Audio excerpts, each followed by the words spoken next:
వల్లి, నిజం చెప్పు. ఆ భాస్కర్ని పెళ్లి చేసుకుని నేను సంతోషంగా ఉంటానా? వాంతులయ్యాయని నేనేదో తప్పు చేశానని నిలబెట్టారు. నా సంతోషాన్ని నువ్వు కోరుకున్న దానివైతే నా ప్రశ్నలకు సమాధానం చెప్పు. వల్లి, పెరియబాబు, ఇక్కడున్నావేంటి? పెరియబాబు, మీ ఇళ్ళే ఉండొచ్చు, ఇప్పుడు ఉండొచ్చా? ఏం చేస్తున్నావు?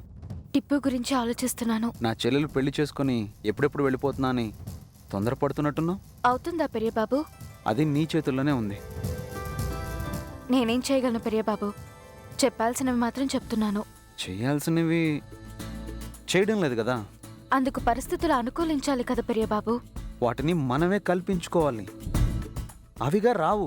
చిన్నదాని కదా, నాకు అందులో అనుభవం కూడా లేదు. నేను పెదబాబునైనంత మాత్రాన నాకు అనుభవం ఉంటుంది అనుకున్నావా? మీకే తెలియనప్పుడు నాకెలా తెలుస్తుంది?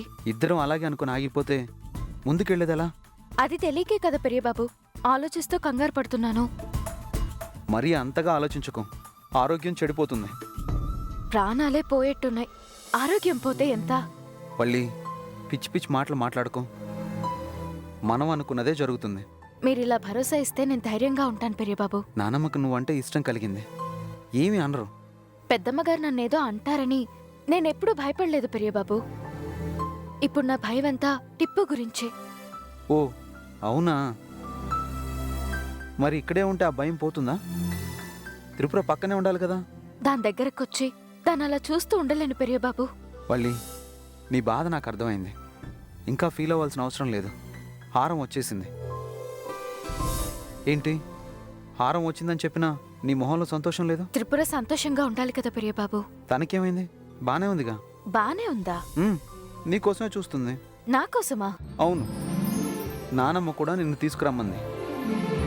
దేనికి? నిస్తార్థం అయ్యేంత వరకు నువ్వు చెల్లి పక్కనే ఉండాలంట. తన మాటగా నీకు చెప్పి నేను తీసుకురమ్మంది. రా, తర్వాత వస్తా. రేపు రా. సరే. నిన్ను రాను రాను భయం లేకుండా పోతుంది. ఇప్పుడే మాట వినకపోతే తర్వాత ఏమింటావు? పెరియబాబు, ముందు ఇది చెప్పండి, పెళ్ళి అవుతుందా? మళ్ళీ అదే మాట. హారం వచ్చేసిందని చెప్తుంటే వినవే. పద, నీ చేత్తో గోరింటాకు రుబ్బి నీ చేతులతోనే చెల్లెలకు పెట్టాలంట. ఇది నానమ్మ ఆర్డర్. వస్తున్నావా లేదా? వస్తాను, మీరు వెళ్ళండి. ఆలస్యం చేయకు. దాని గురించి తర్వాత ఆలోచించుకోవచ్చు.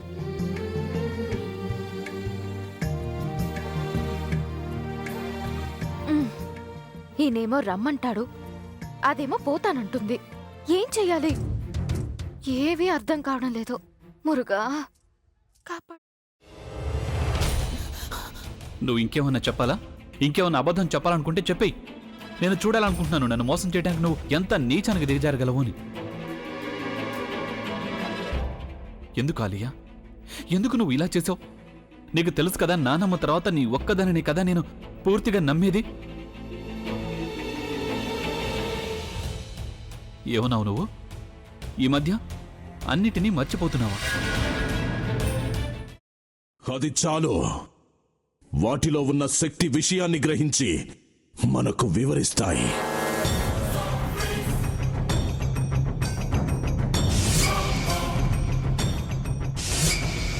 ఎవరు ఆ దండ విప్పొద్దు, గది తలుపులు తెరవద్దు.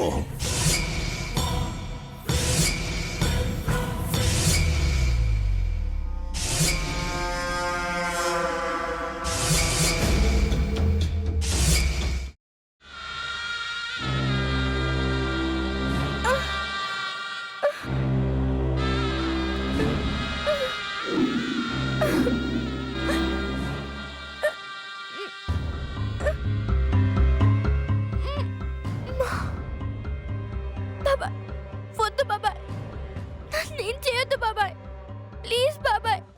నీకు నిజం తెలిసినప్పుడే నా ఆలోచనలో నువ్వు చచ్చిపోయావు. ప్లీజ్ కొంచెం తినండి ప్లీజ్. భీమారావు గారు, మీరా? ఇగో మీరా కాదు, సక్కుబాయ్. అవును, మీ పనామే లేచిపోయిందని చెప్పి కంప్లైంట్ ఇచ్చినావు కదా. రేయ్, ఆయన కంప్లైంట్ ఇచ్చింది లేచిపోయిందని కాదు, కనిపించడం లేదు అని. అట్లానా? సరే మేడం. ఇడియట్. ఆ వంట మనిషి పేరేంటన్నారు? రత్తాలు మేడం. ఏం పెద్ద మంచి, నీ వంట మంచిని కూడా మేడం అని పిలుస్తావా? రేయ్ హాఫ్ బ్రెయిన్,